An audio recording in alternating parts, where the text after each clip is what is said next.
Աստված հավատարիմ է, Դեյվիդ Վիլկերսոն, օր հունիսի 5։ Ամեն բանի համար գոհացեք։ Ամեն ժամանակ ամեն բանի համար գոհացեք Աստվածանից և Հորիցը, մեր Տեր Հիսուս Քրիստոսի անունով։ Եփեսացիս 5:20 խոսք։ Գոհության հարցը այնքան կարևոր էր Պողոսի աստվածաբանության մեջ, որ նա այն 3 անգամ կրկնում է Եփեսացիների 5:19-20 խոսքում։ Առաջինը՝ խոսելով ձեր մեջ սաղմոսներով և օրհնություններով և հոգևոր երգերով։ Երկրորդ՝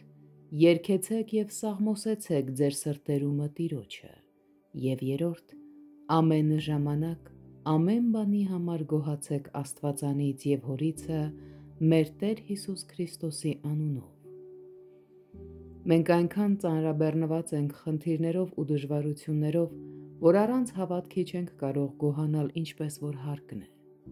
Ինձ թվում է, որ Պողոսը մեզ գլխավոր բանալին է տալիս, երբ ասում է «Գոհացեք Հորից»։ Երբեմն մեր վիշտն այնքան մեծ է,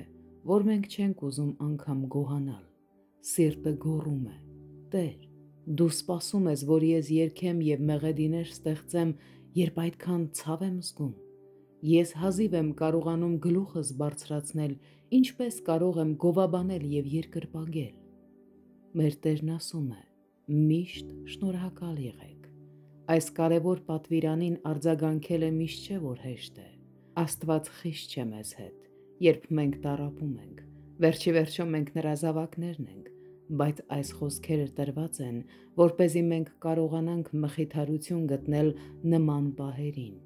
Մենք այնքան ենք կենտրոնանում մեր դժվարությունների վրա, որ կորցնում ենք երգելու կարողությունը։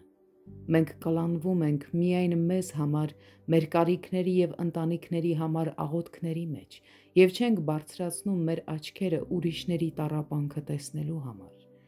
Ես ուզում եմ դիմավորել վաղվա օրը, վճռականությամբ երգելու իմ Տիրոջը և շնորհակալություն հայտնելու ամեն ինչի համար։ Ախ, եթե միայն այս ուղերձի 10,000 ընթերցողները մղվեին երգել ինձ հետ, ինչ ուրախություն կպարգևեր դա Հոր սրտին։ Ապա կհանգստանայինք այն ճշմարտության մեջ, որ Աստվածը լսել է մեր աղաղակը։ Մեր սիրելի Տերը նույնիսկ հիմա գործում է և լուծումներ տալիս մեր ամեն հարցին։